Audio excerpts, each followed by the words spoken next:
Ora, o fim de todas as coisas está próximo. Sede, portanto, criteriosos e sóbrios, a bem das vossas orações. Vamos orar mais uma vez. Nós te louvamos, Senhor, pela Tua palavra que lemos, por tudo que vamos estudar nesse momento, ó Deus.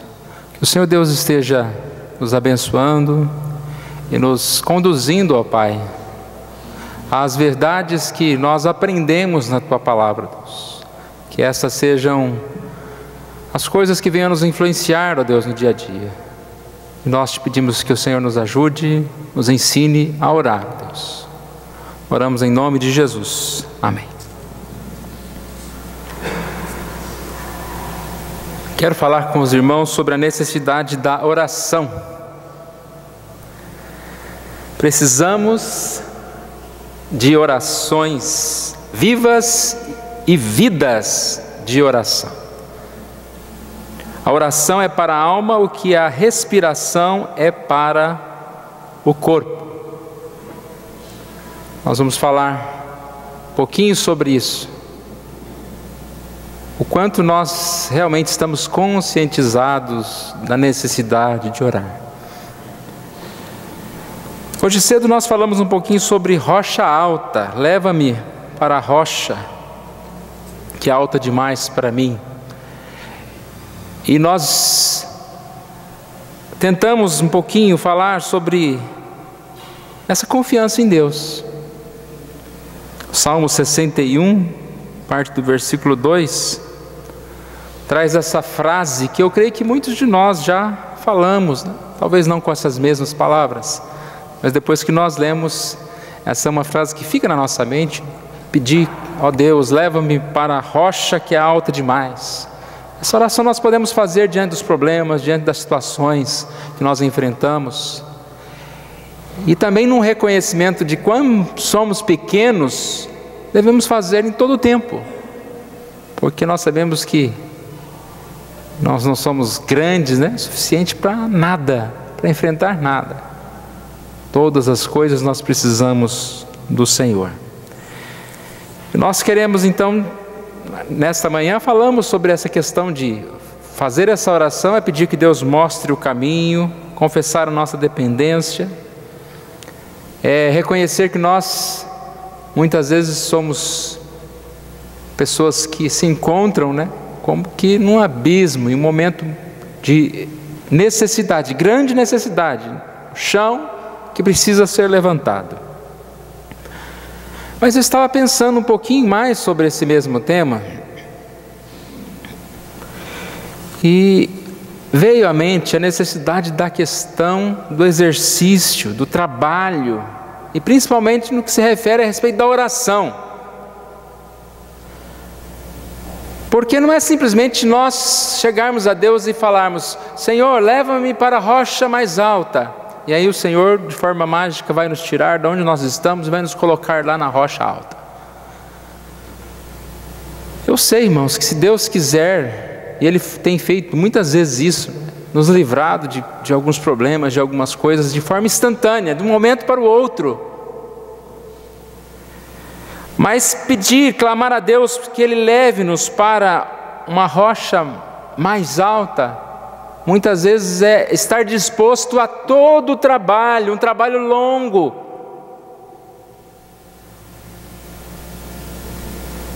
Às vezes você fala: Senhor, leva-me para a rocha mais alta, esperando que Deus vai fazer assim, vai te colocar lá em cima. Aí Ele fala: então vamos, né? Dá a mão e fala: vamos começar a subir. Aqui embaixo, não vamos subir, vamos subir. Uma escalada. Eu estive pensando exatamente isso. Quantas vezes a gente coloca diante de Deus um problema, mas nós queremos que Ele resolva, no sentido de que nós não temos compromisso algum. Principalmente quando nós pedimos para Deus nos tirar de um buraco que nós mesmos pulamos, né?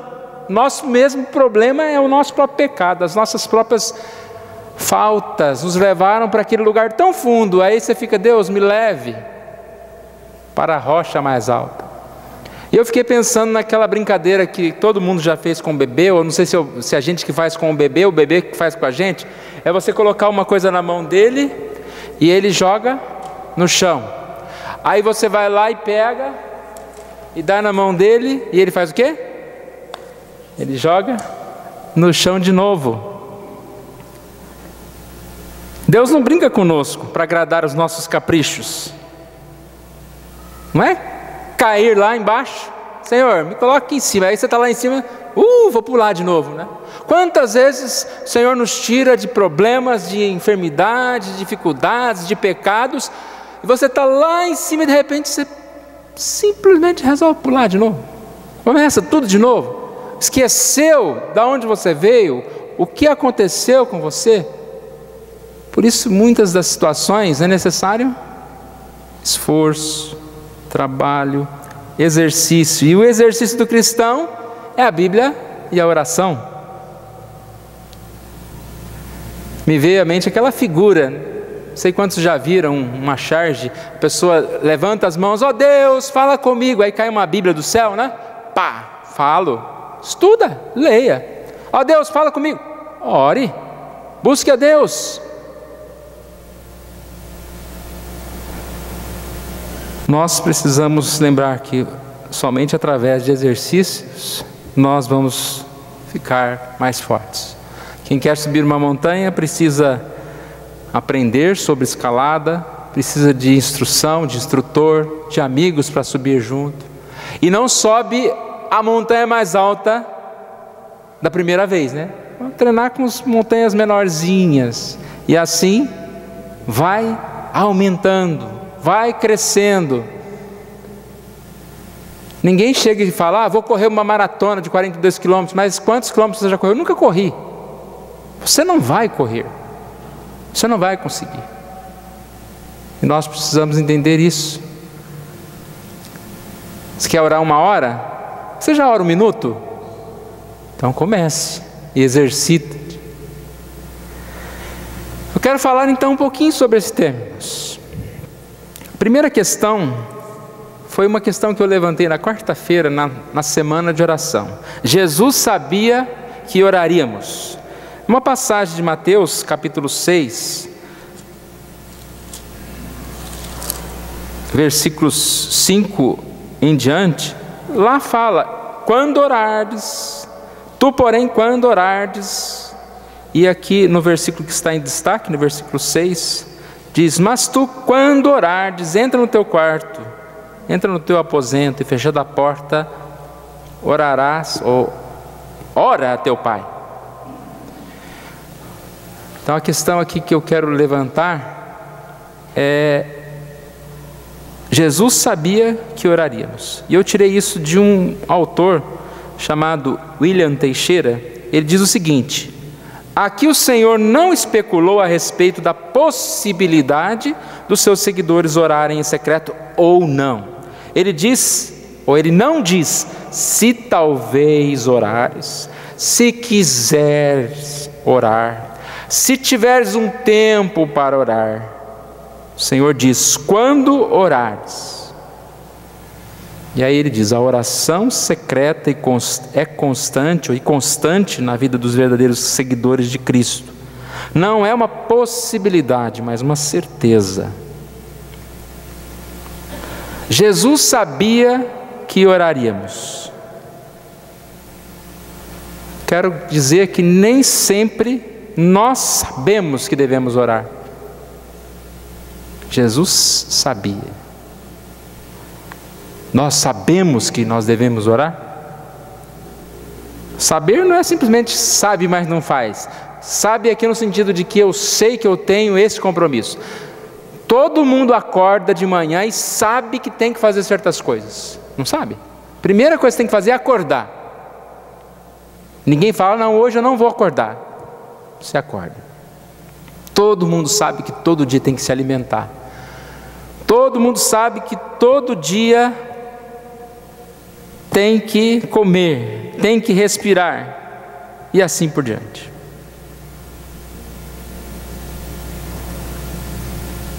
E todo mundo sabe que se não fizer essas coisas, não existe vida.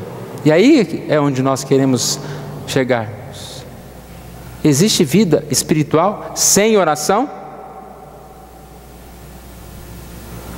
Tem uma frase de A.W. Pink: a oração particular é a única coisa acima de todas as demais que Satanás busca impedir, pois ele bem sabe que se ele puder ser bem sucedido neste ponto, o cristão falhará em todos os outros. Assim, irmãos, como ninguém cogita sobreviver sem comer, dormir e respirar, nós não poderíamos nem imaginar viver sem orar. A oração é urgente.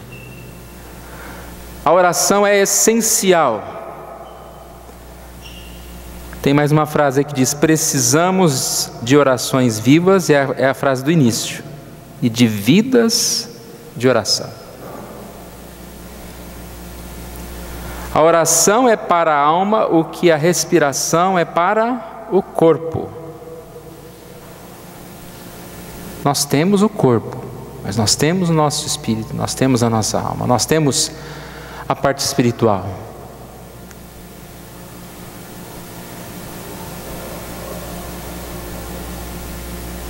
Pelos movimentos dessa respiração celeste, entendemos que a vida, que estamos vivos ou não, precisamos de homens dispostos a orar e não a pecar.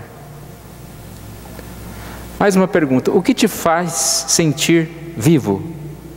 O que te faz sentir vivo?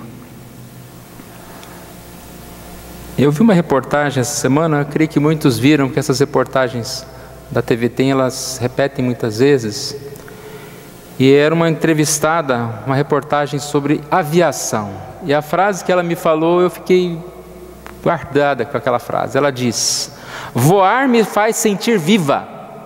Voar me faz sentir viva. O que te faz sentir vivo ou viva? É interessante essa questão, né? O que faz o seu coração bater mais forte?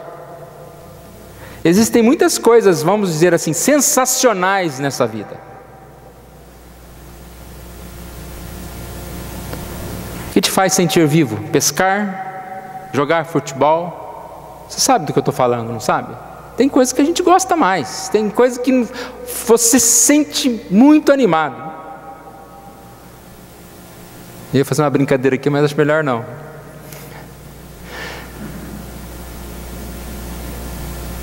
O que te faz sentir vivo? A brincadeira que eu ia fazer, vou fazer agora, porque senão não adianta, né? Mas é tipo assim, num congresso da SAF, as mulheres vão me bater, né? É a melhor coisa da vida. Ou numa reunião de departamentos, o que te faz sentir vivo? Ficar na fila do banco, né? Não sei. As coisas de Deus sim devem nos fazer sentir vivos. Voar me faz sentir viva. Você pode dizer: orar me faz sentir vivo? Orar me faz sentir vivo. Lembra que nós estudamos Efésios e fala lá sobre mortos? Estávamos mortos e agora estão vivos. Vivos não simplesmente porque o coração bate. Está cheio de gente morta andando por aí. Não é verdade? O que é ser vivo? No sentido de vida real, é a vida espiritual. Porque quem não tem vida espiritual, ele está vivo, mas está morto. E essa vida vai durar apenas alguns anos, porque quando ele partir, não resta mais esperança.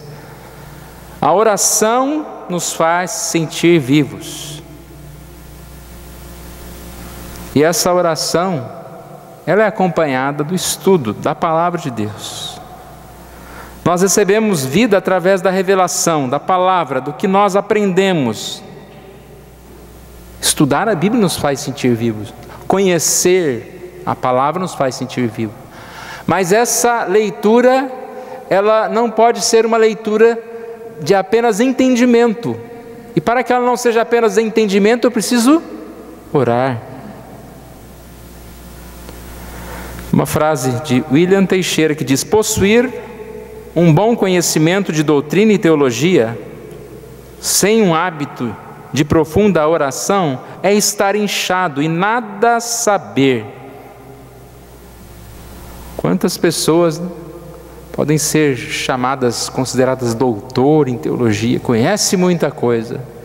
Aí às vezes você fala, nossa, mas parece que essa pessoa é arrogante. Não é porque parece, muitas vezes é porque falta algo desnivelado. O conhecimento está passado do nível da piedade, tem que nivelar. Eu estava estudando um pouquinho sobre umas aulas de piano, e o professor falou, treina essa mão e treina essa mão. Se essa mão está mais rápida do que essa, treina mais essa. As duas mãos precisam tocar igual. Às vezes eu achava, não, essa mão aqui faz pouca coisa, essa aqui faz mais, então essa aqui é melhor, né? E essa aqui só faz assim, ó, tom, tom, né? Você é um tecladista incompleto. Quem quer tocar bem, tem que tocar com as duas mãos. Que adianta eu saber todos os livros, todas as doutrinas, mas não ter oração? Eu achei interessante, na continuação que esse William Teixeira fala sobre esse assunto, ele diz o seguinte, que quando nós estudamos, automaticamente, ou seja, nós vamos sendo impulsionados à oração, ou então nós vamos endurecendo e fazemos da Bíblia, é como exumar um cadáver ali, né? Eu vou estudar aquilo ali, eu não tenho emoção, eu não tenho sentimento, eu não me importo com aquilo que eu estou estudando. Não, estudar a Bíblia não é assim. Quanto mais eu estudo, mais eu tenho que orar. Eu tenho que fazer as duas coisas juntos. E aí, irmãos, nós chegamos a uma palavrinha sobre não apenas a importância da oração, mas o efeito desta oração nas nossas vidas. Tiago 5,16, a parte final diz, muito pode, por sua eficácia, a súplica do justo. A oração do justo é poderosa. A oração tem poder. Por quê? Porque nós clamamos, nós nos relacionamos, nós nos aproximamos de Deus, do Deus que tem todo o poder. Intimidade com o Senhor nos dá força, poder. A oração está ligada com tantas coisas na nossa vida. Você já ouviu falar? Toma esse remédio que é bom para tudo. Essa vitamina fortalece os ossos, fortalece isso, tira dor de cabeça. A maioria das vezes é mentira, né? Porque não sei se esse remédio existe não. Mas com certeza, isso aqui é um remédio para tudo. É oração. Até tinha antigamente, falava, acho que era vitamina BO, Bíblia e oração. Quem é desse tempo aí? Vitamina BO, vamos tomar Bíblia e oração. Faz bem para tudo, gente. Faz bem para você ser humilde. Faz bem para a sua saúde. Faz bem para você aprender a perdoar o seu próximo. Você aprender a pedir perdão. Faz bem para a nossa santidade. Quando oramos, nós estamos nos alimentando, nos fortalecendo espiritualmente. Grandes coisas Deus pode fazer através da oração. Salmo 65 diz, salva-nos com teu poder, responde a nossa oração, para que o teu povo que tu amas seja salvo. Ele está apelando para o poder de Deus. A nossa força espiritual está diretamente ligada, relacionada com a oração. E a questão da força é interessante, irmãos. Nossa reação em relação aos problemas, em relação às dificuldades, às batalhas. Às vezes nós somos muito inconstantes. Eu creio que todo mundo passa por isso. Em momentos você está pronto para enfrentar um exército, né? No outro dia você não consegue enfrentar nenhuma lagartixa, né? Que negócio tem um poder a lagartixa. Você se abate, você se prostra. A Bíblia diz que aquele que busca o Senhor, confia no Senhor, vai indo de força em força, ou seja, nós somos fortalecidos. Não se atemoriza das más notícias, porque o seu coração é sempre confiante no Senhor. A oração nos dá força e poder. Estamos preparados para enfrentar os maiores inimigos. Eu achei interessante uma frase simples que dizia o seguinte, é uma coisa que talvez todos nós sabemos, né? Um pedaço de aço magnetizado pode erguer cerca de 12 vezes o seu próprio corpo, ou seu próprio peso. Um pedaço de aço magnetizado pode erguer cerca de 12 vezes o seu próprio peso. Mas se for desmagnetizado, o mesmo pedaço de aço não conseguirá levantar nenhuma pena. Essa frase, ela provavelmente ela é muito utilizada em livros de autoajuda, de motivação, porque as pessoas falam, né? Creia no poder que tem dentro de você, na sua força, levante.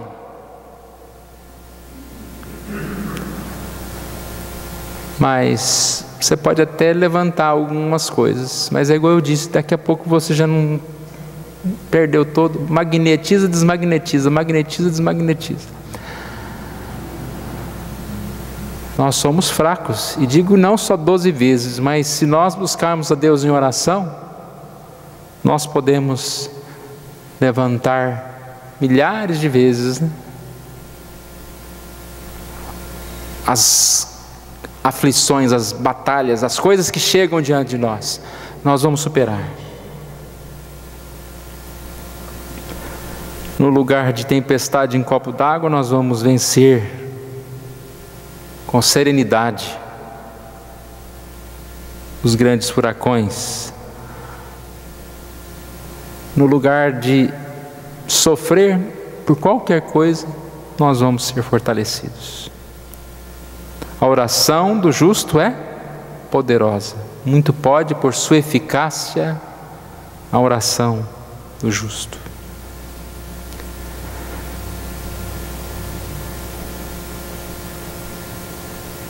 O texto que nós lemos no início, 1 Pedro 4,7. O fim de todas as coisas está próximo. Portanto, sejam criteriosos, estejam alertas, dediquem-se à oração. Eu queria que nós pensássemos então, irmãos, nós vamos falar mais outras vezes sobre esse tema. Eu queria que nós pensássemos nisso. O quanto nós entendemos que a oração, ela é uma prioridade na nossa vida. Se você parar para pensar, está cheio de coisa que é prioridade na sua vida que você não faz. Não vou nem citar boa alimentação, exercícios e outras coisas lá, né? Nós somos mal acostumados. Deixamos muitas coisas que são prioridade de lado. Que a gente não faça isso em relação à questão espiritual. Nós estamos vendo muitas vezes uma igreja deformada, né, como nós temos falado, não reformada, mas deformada, porque vai deixando, e você vai deixando, e você vai deixando, quando você vê, você não faz mais o que deveria fazer. O que é sério, o que é primordial na nossa vida, irmãos, que nós possamos buscar, que você possa voltar para sua casa. Não esqueça de orar nessa noite, pedindo para que Deus esteja despertando a nossa igreja, despertando a minha vida como pastor, a vida de cada um dos líderes, presbíteros, diáconos, a vida de cada família, a colocar-se diante de Deus em oração. O como nós somos destreinados, o como nós somos fracos, como a nossa oração termina cedo, o como muitas vezes as nossas orações não são vivas, né, como nós lemos ali. Precisamos de vidas de oração e orações vivas. Deus nos ajude nisso. Eu lembro uma vez que eu estava na igreja em que eu fui criado, lá em Ribeirão Preto, e chegou um missionário chamado Breno, estava chegando da Coreia, e o pastor pediu para ele orar no culto de quarta-feira. Ele orou 22 minutos. Você só via as pessoas olhando assim para o lado, para o outro, mas nós não estamos acostumados com isso. Orar 22 minutos no culto de quarta-feira. Mas ele orou. Eu creio que se nós fizéssemos uma vigília de oração, passou 20 minutos, meia hora, nós estamos todo mundo olhando para o outro, né? Um dia uma jovem da mocidade falou: vamos fazer uma vigília da noite inteira. Eu falei: peraí, vamos começar assim, tipo até meia-noite, né? A gente vai aumentando para 2 da manhã. É a mesma coisa. Vamos reunir a igreja para fazer uma maratona aqui, correr 40 quilômetros. Nem com o Márcio junto, né? Não vai dar.